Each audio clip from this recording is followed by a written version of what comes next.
बहुत समय पहले की बात है। हरे भरे खेतों और शांत वातावरण से घिरे एक गांव में एक साधारण सा गरीब किसान रहता था। उसका नाम रामू था।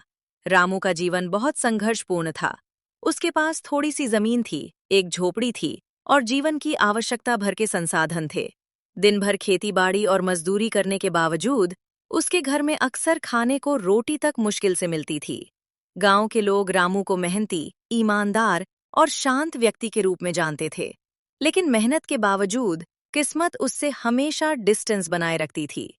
गांव में बहुत लोग खेती करते थे, पर अधिकतर लोगों के पास बैल, साधन और पर्याप्त धन था। रामू के पास ये सब नहीं था। हर सुबह सूरज उगने से पहले ही रामू जागता, दूर नदी से पानी भरकर लाता, खेत साफ करता और फसल बोने की कोशिश करता। लेकिन उसकी जमीन बहुत उपजाऊ नहीं थी। कई बार बरसात कम होती तो फसल सूख जाती और कई बार अधिक होती तो फसल सड़ जाती। धीरे धीरे रामू का जीवन निराशा से भरता जा रहा था। फिर भी उसने कभी मेहनत करना नहीं छोड़ा। गरीबी में जीवन की कठिनाई। रामू की पत्नी का नाम सीता था और उसका एक छोटा बेटा था, मोहन। मोहन केवल 10 साल का था और पढ़ाई करना चाहता था। लेकिन कभी कभी परिस्थितियों के कारण उसे स्कूल छोड़कर खेतों में बाप का हाथ बटाना पड़ता। रात को जब पूरा गांव सो जाता, रामू और सीता अक्सर इस बात पर सोचते कि आगे क्या होगा। क्या कभी उनके घर में खुशियां आएंगी? क्या वे मोहन को अच्छा जीवन दे पाएंगे? सीता कहती। रामू, चिंता छोड़ दो, भगवान सब देख रहा है। रामू थके हुए स्वर में उत्तर देता। हाँ सीता, पर भगवान कब तक हमारी परीक्षा लेता रहेगा? उन दिनों खेत में कुछ खास उग नहीं रहा था और घर में आधा पेट खाना चल रहा था। अगले दिन लकड़ी बेचने की आशा में रामू जंगल की ओर निकला। जंगल की राह और एक रहस्यमय दृश्य। जंगल गांव से काफी दूर था। रास्ते में पेड़ों की लंबी कतारें थीं, पत्तों पर ओस की बूंदें थीं और हवा में मिट्टी की खुशबू थी। पर रामू का मन उदास था। रामू रास्ते से गुजरते हुए सोच रहा था, जीवन इतना कठिन क्यों है? क्या मेरे लिए कभी कोई चमत्कार होगा? अचानक चलते चलते उसकी नजर जमीन पर पड़ी एक आवाज पर गई। पीछे से धीमी कराह की आवाज आ रही थी। रामू डरते डरते आगे बढ़ा और देखा, एक गाय जमीन पर गिरी पड़ी थी। उसके शरीर पर गहरे घाव थे और वह बहुत कमजोर लग रही थी। गाय की आंखों में दर्द था और जैसे वह कुछ कह रही थी, कृपा करो। रामू का दिल भर आया। उसने सोचा, यदि इसे यहीं छोड़ दूं तो ये मर जाएगी। मैं गरीब हूं, पर इसका इलाज तो कर सकता हूं। रामू से अपने घर ले गया। सीता घबरा गई। अरे रामू, ये कौन सी गाय ले आए? हमारे घर में खुद खाने को नहीं है, इसे कैसे पालेंगे? रामू ने थके हुए स्वर में कहा। सीता, हम गरीब जरूर हैं, पर पत्थर दिल नहीं। ये प्राणी है, इसे तकलीफ है। इसका इलाज होगा तो भगवान हमारी भी सुनेंगे। सीता ने कुछ नहीं कहा। उसने गाय के घाव साफ किए, पट्टी बांधी, दवा लगाई और उसे पानी पिलाया। मोहन ने गाय को दुलारते हुए कहा, ये तो बहुत सुंदर गाय है। देखना, ये जल्दी ठीक होगी। गाय चुपचाप उन्हें देख रही थी, जैसे समझ रही हो कि ये सब उसकी मदद कर रहे हैं। गाय की देखभाल में दिन बीते, दिन गुजरते गए। रामू और उसके परिवार ने अपने हिस्से से खाना कम करके गाय को खिलाया।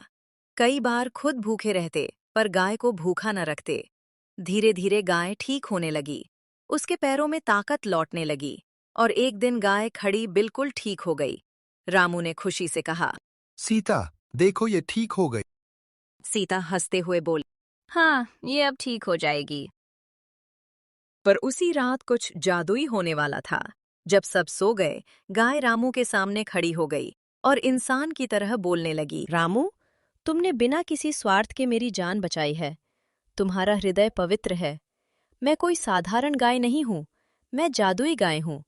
मैं तुम्हारी मदद करूंगी। कल सुबह तुम्हें एक सोने का सिक्का मिलेगा। रामू स्तब्ध रह गया और कहा, क्या? सोने का सिक्का? गाय मुस्कुराई और कहा, हाँ, ये तुम्हारे प्रेम और दया का प्रतिफल होगा। अगले दिन सूरज उगा। रामू जागा और उसने गाय के पास जाकर देखा। वहां जमीन पर चमकता हुआ एक सोने का सिक्का पड़ा था। रामू की आंखों से आंसू बहने लगे। उसने सोचा, सच में ये चमत्कार है। नए जीवन की शुरुआत। अब रोज सुबह गाय एक सोने का सिक्का देती। रामू उस सिक्के को गांव के सुनार के पास बेचकर जरूरत का सामान लेने लगा। धीरे धीरे उसने नया बैल खरीदा, खेतों में खाद डाली, फसल बेहतर होने लगी। उसके घर में खाने पीने की कोई कमी न रही। गांव में चर्चा फैल गई, रामू अचानक इतना अमीर कैसे हो गया? कुछ ने कहा, उसको खजाना मिल गया है। कुछ लोग बोलते, कोई दैवीय शक्ति उसका साथ दे रही है। पर रामू ने कभी किसी को सच नहीं बताया। वह जानता था कि सच बताने से परेशानी खड़ी हो सकती है। जो पहले रामू की गरीबी का मजाक उड़ाते थे, अब वही लोग उससे सलाह लेने आने लगे। रामू गरीबों की मदद करता, किसानों को खाद देता, बच्चों के कपड़े दान करता। सीता भी खुश रहती। मोहन की पढ़ाई शुरू हो गई और स्कूल जाने लगा। गांव में पहली बार सबने देखा कि मेहनत और दया का फल क्या होता है। पर कहानी यहीं खत्म नहीं होती। गांव में एक व्यापारी रहता था। उसका नाम हरिराम था। वह बहुत लालची और स्वार्थी था। उसने देखा कि रामू गरीब से अमीर बन गया है। वह सोचने लगा, जरूर उसके पास कोई रहस्य है। अगर मुझे वो रहस्य मिल जाए तो मैं बहुत अमीर बन जाऊंगा। उसने कई दिनों तक रामू के घर की जासूसी की और एक दिन उसने देखा कि गाय सुबह सोने का सिक्का देती है। हरिराम के भीतर लालच जाग उठा और सोचने लगा, अरे, ये तो जादुई गाय है। अगर ये गाय मेरी हो जाए तो मैं दुनिया का सबसे धनी व्यक्ति बन जाऊं। उसने योजना बनाई गाय को चुराने की। चोरी की रात। एक रात जब पूरा गांव सो रहा था, हरिराम चुपके से रामू के घर पहुंचा। चांदनी में गाय शांत खड़ी थी। रामू सो चुका था। हरिराम धीरे धीरे गाय की रस्सी काटने लगा, पर तभी गाय ने आंखें खोल दीं। समझ गई कि कोई बुरा इरादा रखता है। गाय ने जोर से आवाज निकाली। रामू जाग गया और बाहर आया। उसने हरिराम को देखा और समझ गया। रामू ने कहा, हरिराम, तुम यहाँ? ये क्या कर रहे हो? हरिराम डर गया। रामू ने गुस्से से कहा, ये तुम्हारी गाय नहीं है। क्या तुम्हें लालच ने अंधा कर दिया? हरिराम ने झुककर कहा, भाई, मैं गरीब नहीं हूं, फिर भी मुझे और चाहिए। मैं दुनिया का सबसे बड़ा व्यापारी बनना चाहता हूं। मुझे ये गाय दे दो।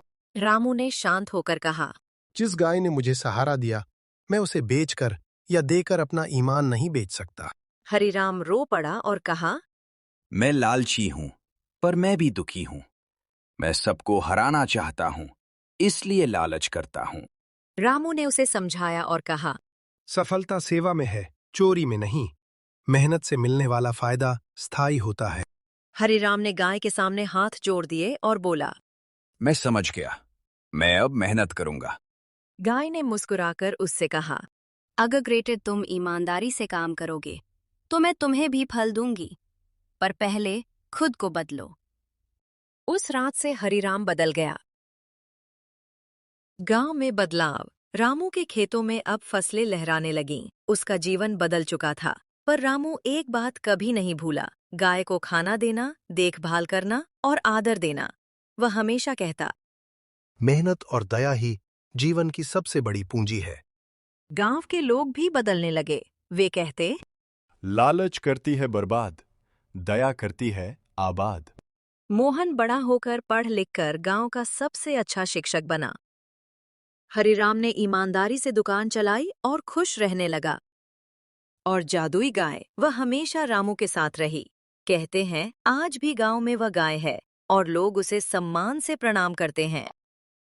कहानी की सीख। दया और करुणा का फल हमेशा मीठा होता है। लालच इंसान को बर्बादी की ओर ले जाता है। सफलता ईमानदारी और मेहनत से मिलती है। दूसरों की मदद करने से जीवन सुंदर बनता है।